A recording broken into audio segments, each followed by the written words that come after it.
Hello everyone, I'm going to talk a little about the red Norland potatoes planted in the Williamson County Master Gardener's Trial Garden. A row was planted in our garden with sun hemp from May to December of 2020. After removing it, we mulched it with cut sorghum Sudan grass that was growing in another row in our garden. In early July, the soon-to-be potato row was prepped with cottonseed meal, molasses, compost, and azomite.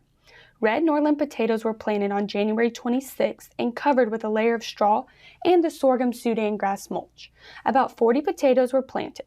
10 are just pressed into the soil, 10 are pressed into the soil and covered with a handful of soil, 10 were planted 2 inches deep, and 10 were planted 4 inches deep. Our intention is to see what the production is like in the shallow planted potatoes. As you can see in our video, our potatoes are doing great and growing every day. Some helpful tips if you're going to plant potatoes at home. It's best to plant these potatoes when the soil temperature is about 50 degrees, 4 inches deep.